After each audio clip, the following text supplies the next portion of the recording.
Cayman Voices was a dream that I had for several years now.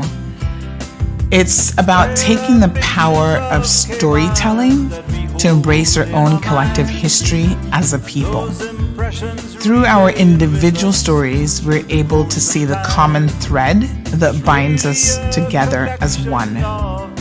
One person's personal journey has become our collective culture, heritage, and history. This series will show people from all walks of life sitting down with me as the host and going through their life journey. Sometimes there are unknown elements of their lives, but ultimately we're going to walk away having learned something new with every person that we sit down with. I guess I would explain it as an exploration of our story. I'm naturally curious about people and their lives, so Cayman Voices is exciting and allows me to capture this for everyone to enjoy. We are seeking out Caymanians, multi-generational, as well as some who have moved here to, uproot their entire lives and to make this their home. This dream would not be possible without some sponsorship, and so I'd like to thank the DART organization for stepping up to the plate to ensure that we're able to deliver regular monthly content for our viewers to enjoy. So sit back, kick up your feet, turn up the radio, relax, and listen to Cayman Voices. Hi folks, we're here for another edition of Cayman Voices here on Cayman Mall Road. Of course, it's always our pleasure to bring you individuals who are Caymanians. They can tell you all about their individual history, which is part of our collective history as a people. So I'm very, very honored to be sitting down with none other than Renford Rennie Barnes this afternoon. Good afternoon, sir. How are you? Good afternoon to you too, my dear. I am great. Okay. Highly blessed. Yes, beautiful. So, boy, I know you got a lot to tell us, but we'll see how far we can get down this rabbit hole. So, as typical in, old Caymanian ways, who you for? Who your mama is, who your papa is? Well, who my mama is, my mama was named Irma Markfield. Yes. Married to Charles Barnes, Charles Alexander Barnes. He came from Jamaica, St. Elizabeth, Jamaica. Mm-hmm. Yeah. And I born in 1949. I born in the 40s and raised up between the 50s, 60s. But, yes. Yeah. Okay. And, now you mentioned that your father is from St. Elizabeth. Do you know much about the history, the family history from St. Elizabeth? No. Okay. Not that much. So he would have come to Cayman when? In the 30s. In the 30s, wow. Yeah. So it's probably some of the original Jamaicans that came here back in the day. That's right. Yeah. That's right. Now he has I don't know how much you can tell us about him, but he has a very interesting history as a businessman in particular. Was he a seaman as well? He went there, but he wasn't called to be a seaman, so he couldn't handle it. So he came up, but he spent most of his time between Cayman, Belize, and Cuba, with Honduras. In the younger days, that's where, he was Belize, so that's where 3 of his children born there. Wow. They had the oldest one, Palm, Charlie, and Doreen. Those 3 born in Belize. Oh, really? Yeah. And then they came back there as young kids, and then Raymond, Charlie, then themselves on there. So and then he set up the first date with the Cayman Islands. He set that up right up there where the first Caribbean Bank is now. He had his first little bakery. Now this is something that I never knew. He's my dad's honor. Yes. So he had a bakery. Yes, I'm telling you, he was a very, what do you call it? So he set up a little bakery, and then in the 30s, before he brought the first back to the island. That's why he's so interested in keeping the back business going. And so what do you think made him so, do you know what he did as a young man in Jamaica? So he seems to have had a knack for identifying the need for certain industries and then... That is true. I think he got that from traveling experience, from traveling. He got those things. But like I say, he did that, and then he leave from here, and then he was chef cook in Guantanamo Bay in the American people over there. He was a cook there. I'm giving you history of him, not me. Yeah, okay? yeah, but we gonna get. No, Yeah, no, no, I can that's give you history. amazing. So Absolutely. he was a cook there Okay. for many years, go and come. Yes. And every time that he came on, he would bring what we would call bread, kind of playing sweet potatoes and stuff from Jamaica, and he would sell on the carport. He just was cut out to be a businessman. Yes. Okay. So That's he how was. that name. Yeah, he was always doing business. So that he used to do. And he also, then the people wouldn't drive on the bus. In the first bus he brought in the 30s, they wouldn't drive because they say, look, I got turnover. So he used to use it to deliver his bread in his Sandra, honestly. And then, so people were afraid of the bus. Yeah, because it was like, the bus would look, they figure like. So, and they hadn't seen anything like that before. So that went down. And where did do you know where he brought that bus in from? Was that brought in from Jamaica or where? No, that came from the States. From the But States? they come on board, Okay. from there. Yeah. Wow, okay. And then by him traveling to those spots, he used to speak good Spanish, because he lived Spanish places. So when he came back to Cayman to live, that's when I get real attached to my father, because he would go and come. None of us didn't know that much about him, Yes. because he go and come. So when he came back to Cayman in the 60s, but when he started bring another bus in, and he started another bus company, and at that time, Teacher Mark Field them had just started John Gray High School up on Walker's Road. So Teacher Mark Field said to him, we need a bus to the children. So that's where we start. That's where the school bus started. That's where that starts from. Wow. Right. And that was that then the first school bus system in Cayman? Yes. Yes. Yes. Wow. At that time it was just him, Mr. Lugger from East End, Lugger McLaughlin, and Craddock from there, and then Mr. Whitaker come in. So it was just the four of them, and then but he was the first one, That's so amazing. And during that time, so when he get the bus now, when I come out of school, I start driving the bus at the age of 16. I mean, I went to sea, but didn't stay long, because the same time you say that your father got this job, this thing with government, so I come back and start driving bus. So I spent about a couple of months out there, and then he would do, we would pick up the train from Breakers to town, and then we would do the West Bay. We used to do West Bay passengers in and a regular shuffle thing up and down from West Bay to Georgetown. I used to do that after I finish school bus, I would go West Bay, pick up the passengers, bring them down. To those that go to work and go to shopping. Then I would park out by Barrett or Old Barra. Remember we had Old Barra. We would park there. And until 12 o'clock, take the people back to West Bay 12 o'clock. Then in the evening, 4 o'clock, we would park back out by the court building, had a park and Comax, and then take them back home in the evening. So we do 3 trips a day plus the school. Yeah. So do you know anything much about your father's side of the family from St. Elizabeth? Like, did you get to meet like his mother, or did he have any siblings or anything like that? I meet his sister and something. Yeah, and I brought one his sister young out here. So he brought a sister to Cayman.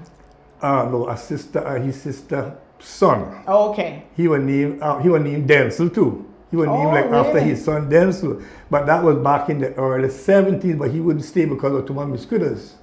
Oh, the mosquitoes. So he wouldn't stay. He brought him out, he got a little job for him at public work, behind the library in town. Okay. Yeah, but he wouldn't stay because he said, well, too many mosquitoes in Cayman then. Wow. So he went back. Now, we met some of his family, because at one stage he took us, I think it was me, Denzel, and Raymond, to Jamaica, St. Elizabeth. We went there with him and we see some of his family. And after that, we went and meet some of them. Some of them, they are still alive. I still know some of them. Okay. That's how that go. Well, tell me, yes. He had 2 sisters in Panama, and that's the one that raised him at Twilling. Now, I met her when I went to see in Panama. Fortunately, I went to my main port was in Panama, in and out. And I heard when I went and see her there. Okay. So family, Cuba, Panama, Jamaica, possibly Belize? Well, I'm not going to rent it to say that he have family there, 2 places. He might not have, but that's where he went to work. Right. Okay. But my mother went to Belize and spent a time with him. That's where she had her kids with her. Okay. But when he was Cuba, he was by himself, working at the Guantanamo base as a cook. Another thing he did too, he was the first. He cooked down Old Galleon Beach for the Queen husband when he visited. He cooked for the Queen husband. Oh, That's him, grandfather. You see that? Oh, For the wow. Duke of Edinburgh, that when he came down, my father was cook down there. Got the meat, he cooked for him. Wow. He was the first man to bring a pool table to this island. Went from Cuba. When a big old long with the thing on the side. First one to bring a pool table here. You're The first kidding. pool table was in the Parson old building out front. Them dummies with that big old building out front there, right by where the church is. Yeah. Wow. So he was a very, very, give me the word for Just that. entrepreneur. Yes. Yes. Yeah. Wow, this is so fascinating. Yeah. So, I mean, obviously, this is my family history too, right? So I'm particularly Yeah. interested in this. Now, how did he? I want to talk about, of course, your mom and stuff as well. But how did he get into the club business, Buttonwood Club? How did that get started? Well, when he came back, because he last traveled, when he came back from Cuba, he come Cayman to settle down out to live. Yes. That was in the 70s. That time I was a young man, we growing around. And he opened a little barber shop.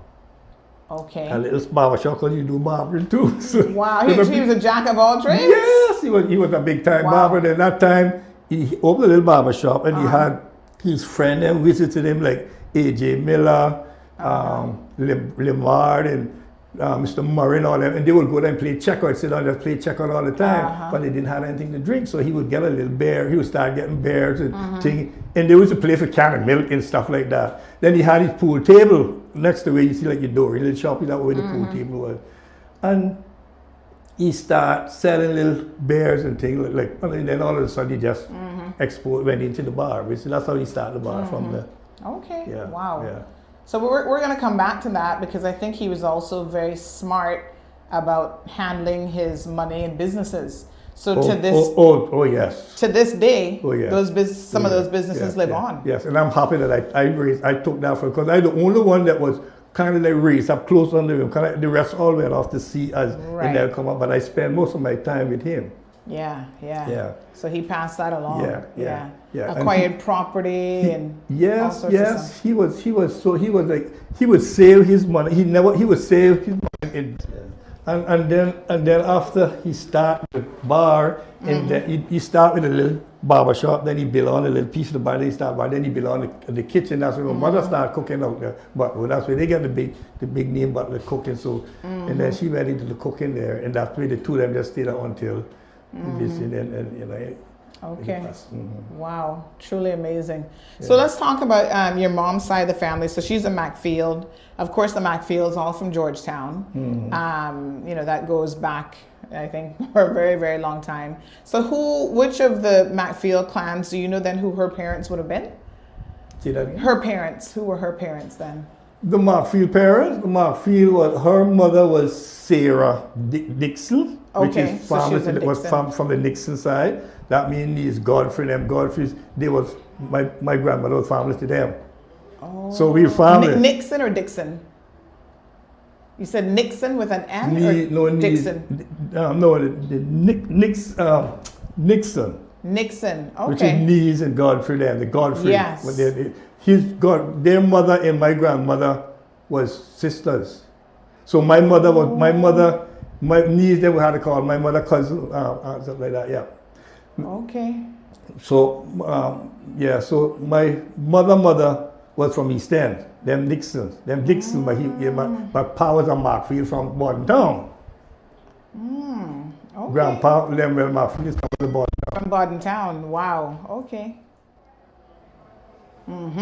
So we have East End connections? Yes. Wow.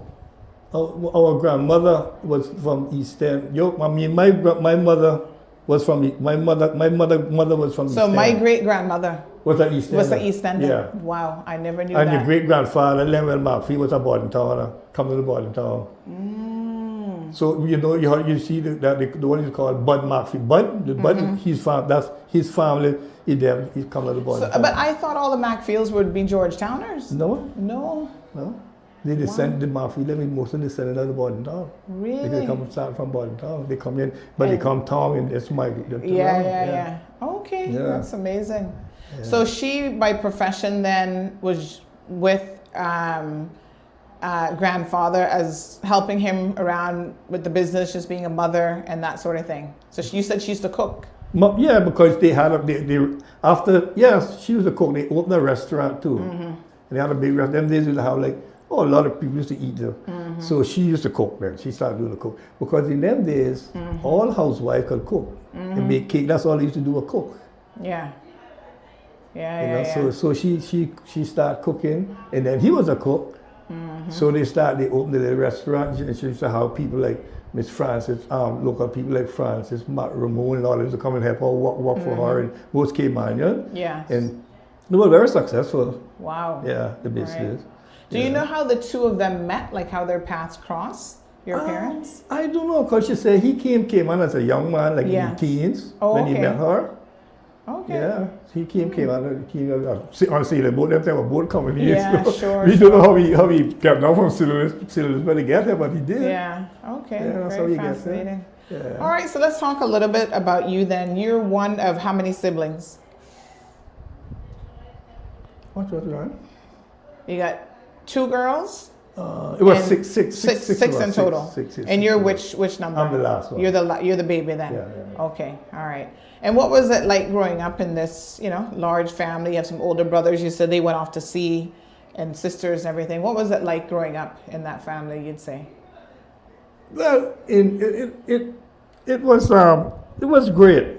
Yeah. It was great because everybody was looked out for each other them days. Like we had the older brothers, then they would go work and they would bring home little things for us to eat or help because tea wasn't all that good. But growing up was a happy days for us. It was good, and we used to go to, like I remember Charlie, the oldest brother, he started taking care of the family until he got married to Ethelyn Redoff. Then Raymond came behind, and he used to help take care of the family, go to see Sandbach and help. And then Pam come behind, she used to help take care of the family. So everybody was helping till they went off on their own. Right. You know? Okay. When they go get their work, they will come home and give some of the things they help bring things together. Because them days, it wasn't that much to do. Yeah. And my mother was just the housewife. She used to do just stay home and cook. And when and things were hard, so she used to live off a little bologna and sausage. You used to go by 7-Eleven, and they used to get the bologna and cut it up with Irish potato. We used to eat a lot of that, so like that, yeah. And then we used to go to Miss Gleader's school. Miss Gleader's school, where we lived 70 at where this church used to be right by where the Butterfield is on Mary Street, on the corner of Mary Street.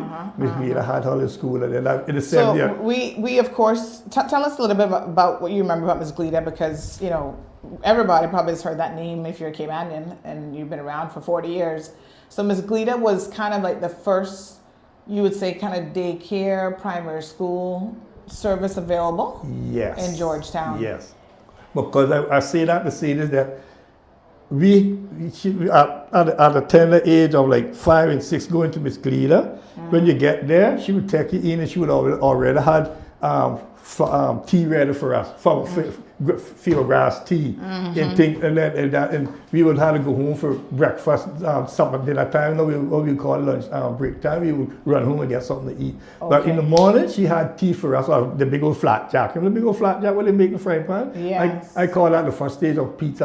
I believe that was pizza before. Pizza. I don't know how they used to make it, but she had that for us. Yes. And she would look out for us, and Miss Gleader was, in her way of punishing us at school, was to stay back and write 100 words. She never beat us. She never used a strap. Her way was, you stay back, write 100 words, and you go stand up in one little corner. Yeah. Right? So she was progressive then with So and then after we leave after we get to bigger age from her, then we went to the Georgetown School. Georgetown School was where on the waterfront, where the water landing is now. Oh, really? Okay. Wow. Yeah. You had two schools. The smaller one where the water landing is. The bigger one was in the Presbyterian Church Hall across the street. I gotta tell you about that one. Across the street. So and and how we get the annex, I don't know why they don't put that in that. I'm gonna tell you how we get Georgetown annex. We all used to go there, me, OC, Alvin Jobs, Dr. Frank, all of us in our age group, Used to go out to there, and we had nowhere to play. When we got to play sports there, we had to leave from there and go where we call Pad the Ground, where the government administration building is now. Big place called Pad the Ground. We would go there and play. What was it called? Pad the Ground. Pad the Ground. Pad the Ground. Right behind Central. Yes. Yeah, big open field used to be there. That we used to have sports day, all island sports day. Them days everybody come from all different districts and set up their little camp, their little thing. Yes. And then we have that. Okay. And we had no playground. So this evening after school, this is out Dawson Hall now. We always play catching.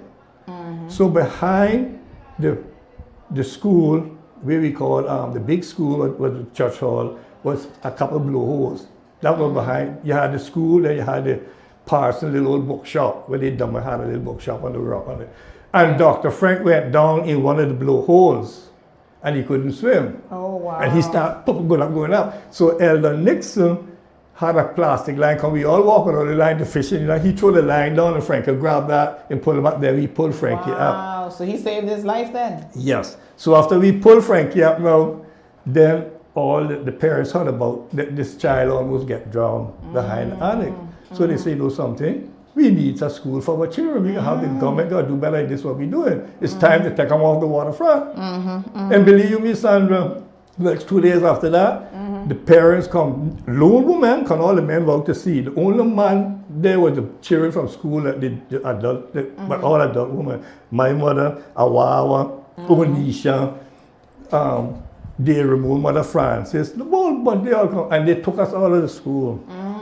And they marched with us, and I was up front with them with this banner, and they took us right straight across Comark Shop, straight across the Marins, go up there, went up to the government building there. That was the big old white building. That was my first job too as a messenger boy. Okay. So they took us there, I never forget, and when we got by the police station, Royal, he come down, you know Royal from East Port Barton Town, Royal Anderson, he was the big police them days, Royal Anderson, Sergeant, he come down, man, I can't go nowhere, I can't go, and the woman just grabbed him by the shoulder, he said, you put him one side, he said, we going up. So they went up to the government building, Mr. Honest Pardon, Mr. Desmond Watler and all them come down and talk to them, because they were the big boys them days, and speak to them. Yeah. And they said, okay. And he went, and so we did get the building started. Wow. Ladner Watler, father, which was Joe Watler, they were the big construction of it. They built the annex. So that's how that annex come about. Wow. And we were the first one that went into the annex. When they built it, we moved from there and went into the annex.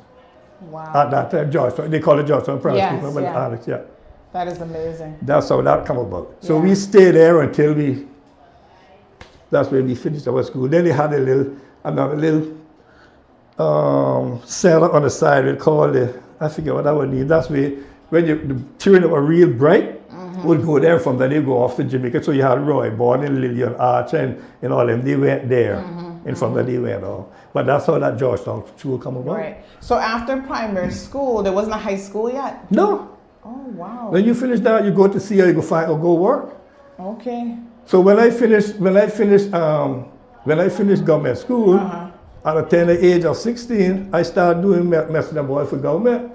Because I went and they said, well, this child looked like, and the first thing Miss Hope, never forget her, Miss Hope was the one that interviewed. She said, just read these couple of words to me, and I read them out. She said, you got a job. And that time they didn't have no telephone, no nothing. I used to ride bicycle to deliver mail, to deliver. If they were having, say the governor having a cocktail party or what, she come in, I had to drive my bicycle with a book to deliver to everyone. When I come to Sandra, you got to tick it off.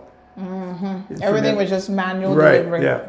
Nice. That was me for either. But I enjoyed that kind of work, and I learned a lot from it. Yeah. With one of the field that I worked, it was Miss Hope Glidden was there. Bebo Patton was the secretary for the government there. Miss Sybil McLaughlin was there. Everything. Yeah. And I Sybil McLaughlin, we had this one girl from Parson from there. Cynthia Sterling, whose father there was the first Jehovah people on the island. Okay. Her father was in that house right next to me, Godfrey Nixon, them little shoppy they had one there. She was kind of good job at the government at them days too. And and so and then from there after I worked with them in they had the commissioner of the Cumber was there at that time. That was in the early 60s. That was cable wireless first coming in. Yeah.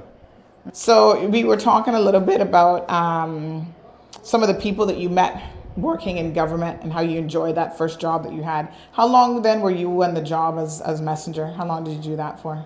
I did that for about three years or more, 3 or 4 years. I'm kind of was 60 when I think it was 18 or 19. I got a little, they say you get your call, Miss Grant, call. And I was call in them days, you get your call. Yeah. But I used to be, that time you had a little government bank right on the cross in front where the post office is, Miss Ewan Bush and Miss Udley and Water. They used to run the little government bank, them days, you had a little bank. So that was the only bank on the island then? Yeah. Besides that, then after that, Barclays Bank came in. Yeah. Wow. Yeah. You know, you talk about that. A couple of weeks ago, I went to the bank, First Caribbean. I go and carry me little coins weekly. And I said to one of the managers, I said, you guys are really punishing us, man. I said, it's 2 tellers here all the time. Why 2 tellers? He said, well, you know, we soon not gonna have none at all. I said, okay, which it is now. And I said, you know something? You guys forget. These banks forget where they're coming from. I say because when Barclays Bank come here, that was right over that way bad. I used to be a lot here, Tom's little building. I said that the first one come here. Then Butterfield, then Royal Bank was crossed by the street, one little building by where Doc Roy had the little cement shop. And then Scotia came in right in that by where one of the little gas stations used to be right there. You guys forget that. When the little seaman, they were sending them on the home and the Cayman were doing the little domestic working thing. It's you guys that were keeping on the bike, no one not catering for us at all. Right. Yeah. And so I believe me, my main concern right now, because it's about the senior citizen. Yeah. Because the reason why you see me doing this is because in my day growing up, that's what I call it take a village to raise a child. Everyone that used to be doing had a hand in part of what I'm doing, and I feel like I want to do something to give back to them. Absolutely, yes. In myself, as a senior now, this is what I want to do. I love children, and everybody's catering about children, but we must remember that the seniors is human too, and we shouldn't put them down. And they enjoy what we're doing. And I'm saying, you guys not worried about not thinking about the senior citizen anymore. And right now, they say everything you go, oh, you gotta go online, you gotta do this, you gotta do that, gotta do this. I tell them my children down there, I say, listen, I feel lost because I don't know how to I don't know how to go online to see my bank account anymore and all these kind of things. I am lost. Right. In my, you know, and believe you me, it may not happen. I may be wrong, but right now. First Caribbean say as of July the 3rd, no more cash will be all the thing. We just announced that, They're closing the counters. But they say that seniors can still get help if seniors go. So that's the seniors is in the exception category. So hopefully they'll maintain that. Hopefully. Otherwise, if it's not, the seniors are going to suffer more. And what you think, because they grandchildren, the children are get their little card, that little number, because they say, oh, you know, I don't know how to handle that card. You could get my number. And once they get that number, they bank account and go dry. Yeah, that's true too. You send them to take out $100, they gotta take out $400. Yes, my goodness. So they gotta think about that. Anyhow. Yeah. So so after your government job as a messenger, that's when you went to sea after that? Yes, that's when I get a call to go to sea. Yeah. In them days when you go to sea, you gotta make sure you got a jacket to travel with. Otherwise, your travel goes. So I went to sea. And I spent, I think it was 9 months out there, something like that. But then I heard then Mama said that Dad had get this job to drive the children back in the 60s. And then so I come back home and then I started, and I've been in that from ever since. Yes, buses, yeah. And then your brothers eventually came back and they all drove bus too. So it was a family business. Yes, Raymond, yes. They all used to drive too, yeah. Very good, wonderful. Yeah. So then you've been a businessman, you would say, most of your life then? All of my life, So what was the most exciting part of that for you? Why didn't you say, well, let me go work for somebody else? You just enjoyed being in the family business from I just enjoyed being in the family business, Yeah. Very good. Like I said, I had that, but when I come back, then it wasn't paying that much because my father, so I used to work with Jake Scott too. as a delivery man, and then go drive the bus, go to the bus. But then after my father passed off, and then I was still doing it, what with J. Scott. And one day I say, this don't make sense. This don't make sense. You're neglecting, you're a little busy because you're running in and just running back out. One day I run in, when the bus would break down, you couldn't get on the road. And if I was here, that wouldn't happen. I wouldn't been work for J. Scott. So I decided, I said, regardless how small the money is, I'm going to put myself all into it and build it up. Yeah. How old were you when your father passed away? When did he pass away? When he passed away, I was probably in my 40s. Okay. Probably I was in my 40s. Yeah. I mean, I feel like do you know what year it was that he died? Do you remember what year that was? I only vaguely remember hearing about it, but I feel like he was still young. But how old was he? He wasn't that young then. You were young. He died young. He was in his 60s. He was in his 60s. I mean, he was in his 60s. Yeah. He passed on. He was in his 60s. Okay. All right. He was in his 60s. Yeah. Wonderful. So we're here at, what do you call this, the Renford Barnes and crew? I see a little sign up there, but what do you call it? This is an amazing collection of Cayman history. Tell us how this came about. And you have every first Saturday afternoon of the month, you gather with some seniors and you have a bit of fellowship. Tell us a little bit about what this all is. Well, this here was where I used to have a little preschool first growing off. I have a preschool here. Me and my wife used to run a preschool. And after I want to destroy everything, then I fix it back up. And then I decided to open this up for me and my friends to come and play dominoes. Okay. And I love my dominoes. So I was in the team of friends then. Yes. Then, did you ever play on the team for dominoes? Yes. Okay. Yeah. Talking about that again, my father was the first man to start a domino tournament in the Cayman Islands. Wow. And his tournament was every 6 months we would go to Jamaica and play against guys like Lloyd Carl Rattray, Seymour Pardon, and all them in Jamaica. He would carry a group over there with us, and then they would come to Cayman. So and then I started going with them too. So he has a long list of firsts. Hey. We need to record this, man. This is So he used to have a recreation center upstairs. That's what he did. So I decided I wanted to keep that up too, because I want to keep up most of what he's doing. And then my friend, then I started I think I could do better than this. So I said, I started get friends, cater for them, and then I would go around and start invite one niece and all. I said, listen, come niece, this is what I'm doing. Let's come and talk. Let's come and enjoy yourself. Talk about your old time days. And they was all for it.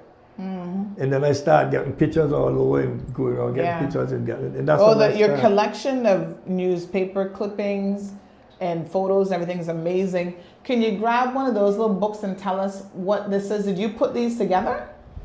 Yeah, I had somebody do it for me. These are beautiful. These are actually old newspapers. Yes. Wow. These was in the 80s. Most of it about during that time of politics. Wow. And then you have these here from in the 60s. The Cayman was in the 67, 66. That was the Caymanian Weekly. Who ran that publication? I believe it was a man named Mr. Billy Borden. Billy used to run that, yeah. And one of these days, he used to run, so I can't remember if it was Cayman Times, but I have them all. Yeah, you have the Compass, you have the Compass, you have the Trade Wind. I think the Trade Wind was Billy. No, the Trade Wind was Mr. Billy. That one was Mr. Billy. The Trade Wind. This was the 66 in the 60s. Wow. Yeah. Very good, very good. And then, of course, Desmond's newspaper, that was Cayman. What was his called again? Cayman, Desmond Seals. What was his one called again? I can't remember now. Cayman Net, was he Net News? Yes, I think he was Cayman Cayman Net News, yeah. So you have also the new Caymanian, that was a publication as well? Yeah. Wow. Do you remember who had that one going? Yeah, I don't know. That Compass has changed so many times. The Cayman papers have changed. They're changing again. And they're changing again. I don't know why they got changed till this time. Yeah. But these have a lot of history in them from way back. Way back. Yeah, beautiful. You have to spend time to go through them and get into. Yeah. So you actually had some old newspapers here then bound and put together. Yes. Yeah. Beautiful. Yeah. So up here we have a bit. Tell us a little bit about what we're looking at and some of your wall displays. Up here is this is what I used to use to go into the school to explain to the children them. You know, but like this is our old wheelbarrow race. That's our town hall used to have. They used to have wheelbarrow races. Yes, when they had what we used to call it regatta them days, and they would put them in the wheelbarrow, and that's why I call it wheelbarrow. Oh, you put the kids in the wheelbarrow. Yes. Okay. Oh my gosh! Look at that. Yeah. That is so interesting. Yeah. Wow. Yeah. And of course we have turtling, a turtling Of course, we have there. turtling of the whole old Cayman. Just used the turtle years ago. Yes. This is how East End I look back in the 30s, way back. This is how we used to support thatch rope. Thatch rope used to go to Cuba and Jamaica. They used to buy it a lot. Wow. Because they use that. You know the thatch rope, one thing we did, it doesn't rot. It doesn't rot? No. That's why they get that and put it in the wow, look at use that. Yeah. All of that is thatch rope. This is all thatch rope. So we would export thatch rope? Cayman was #1 with exporting thatch rope. Huh. Believe it or not. Wow. Yeah. That's amazing. Huh. And then this shows you how they used to go get the ground provisions. The ground provisions, yeah. This is what we used to do, like a Christmas gift too. Christmas time, we didn't have nothing to give people, so they got an old ground basket to put bread kind in it and give it for Christmas time. Yeah, this is how they do the yard during Christmas. Go from October, we start barking sand and put them in the yard, and then you start to spray. That was what we would call snow. Yeah. This is the old school how I'm telling you about now. Okay. That's the old school how we used to go to. And the teacher there used to be, that's the old school house. That's where we used to go. Look at that. Wow. That was our old school. It was small. Yes. Yes. And that's how the cars came in, that one up there landing a car. Yes, they had to land them on a raft like that, and then you pull them into a low part of the iron shoe and bring them off. Wow. Yeah. My goodness. But back in those days, you were fortunate if you had a car. Yeah. I was so lucky I was so happy that Captain Paul got these. This is all the Cayman captains, licensed enough of all the Cayman captains. And this was all of us seamen. And you know what's so amazing about this sea life?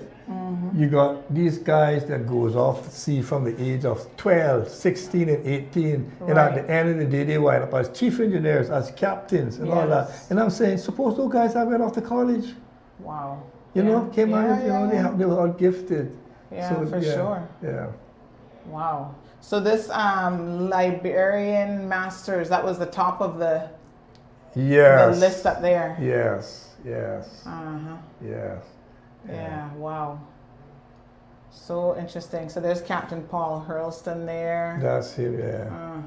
He started his sea like when he was 50 or 60 or something like that, he said. Wow.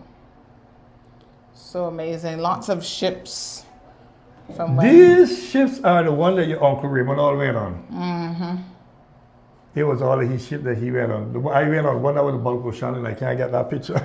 But they were all what Raymond went on. Right. It was his ship that I got them from him. Yeah, very nice. So interesting. It's quite a collection you have here for sure. Lots of history. When you're off the record, I gotta tell you something. I gotta tell you that off the record. Off the record, you got a story for me. Yeah. All right. So what else do we have over on this side then of your little historical display? Over on this side is where this tells us about how we used to live the old lamp light. That's why I got a poem for you about that one, about this old lamp like we used to use our days. This is the grater, what you sit on, grate our coconut on to make our yam cake and our rundown and the kind of thing you want to use that.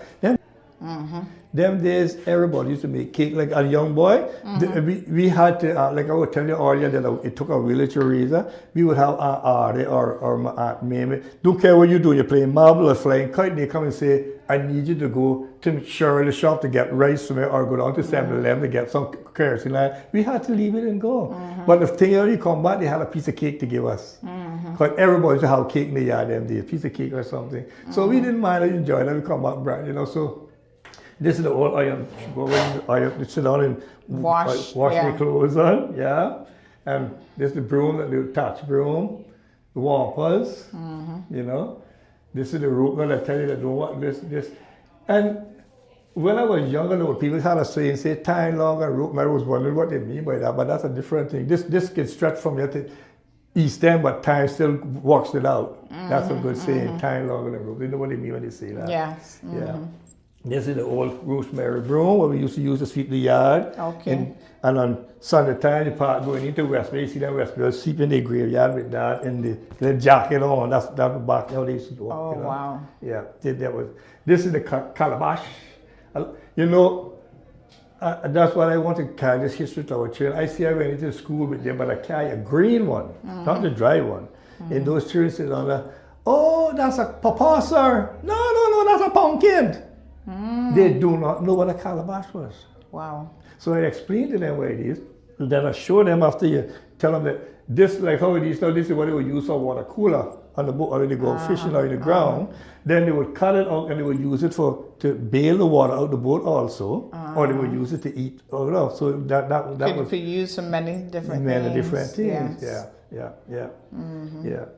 And these is just all historical stuff that been in there, but most of it all, This now was one of our main thing after school in the evening. Everyone had to walk with one of these. A smoke pan. A smoke pan. That made sure the mosquitoes didn't eat your line. Yes, yeah. And what kind of wood would you use then in the smoke pan? We used to use what I call a firewood, like that kind of the same wood that you get from the mangroves. That one when they are dry, we used to use that. Okay. Yeah, because that would smoke. Something smoke, yeah. This was like our special game, the wheel thing we put out and run with it. You see, I think if you watch the show at Pedro Castle, you see a young boy run with one of them. That we used to play with. So that was some of the toys that you had. Yeah, and that's our slingshot. We would sit down up them arc trees and shoot them little banana birds. Right. During summertime, this time of year when we fly kite, we put up our kite and fly it, and we just send messages up to them. They just fly it for days. Wow. For days, yeah. So you have a nice little historical collection here. Yes. And everybody is welcome to come out every first Saturday. Everybody is welcome to come here. That's what it's for. And I hope that I could get people to come and just sit down and go through the history and look on. Anyone is come back, Yeah, it's beautiful. Yeah. And what do you guys do? You do a little bit of singing, you do reading, recounting memories from yesteryear. What I do with the seniors, it's like we do sing our little song. This is our vision here. Yeah. Yeah. Old Timers Corner. Yes. Beautiful. Very nice. So we're gonna go inside and have a little look at what's going on here. But thank you so much for telling us a little bit about family history. I mean, I certainly learned a lot here today. Yeah. And I'm sure there's a lot more. Yeah.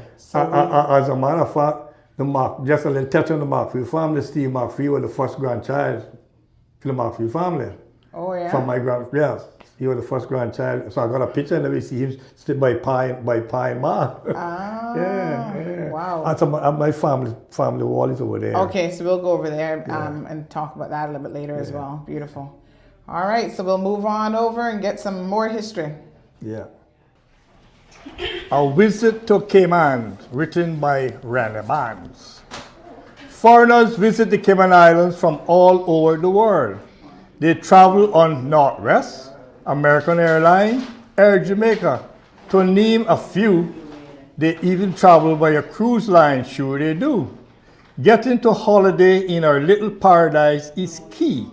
The ports of call are busy as they visit us weekly.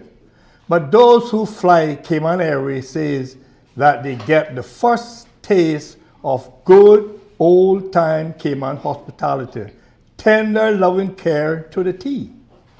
When they touch down, for sure, immigration officers are around, waiting with smile to welcome one and all as they proceed through to the custom hall. When all is said and done, a friendly taxi driver is patiently waiting to take them to their destination, be it a condo, hotel, or other accommodation.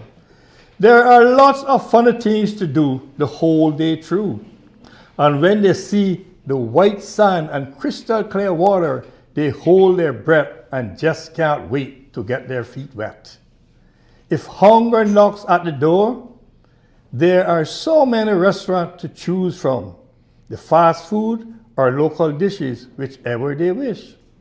Then at night, while they go off to sleep, their minds will reflect on all the sweet memories of Cayman, which their minds will keep. That's that. Respect ya Cayman. You come ya, you respect ya Cayman. We welcome you ya. You come ya from Owada because you didn't like Owada as we would say it ya. And now you want to change Owaya to Owada. We not racist ya, you know. So whatever you are, we simply love it the way it is, yeah. Most people come here because it is not like Owada.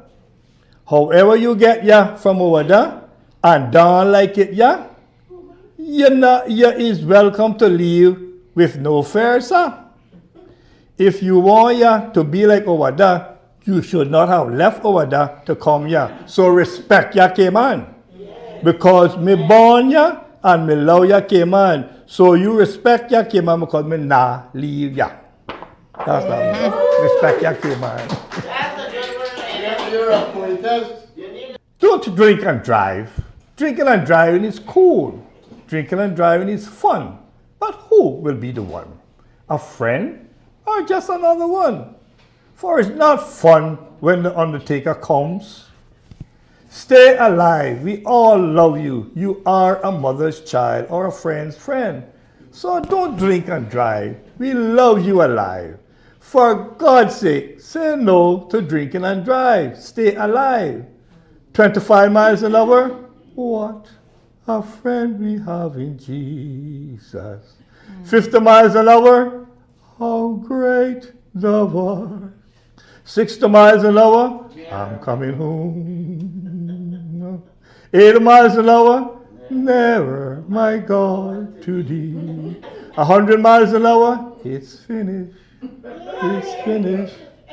Please don't drink and drive. Stay alive. That's that.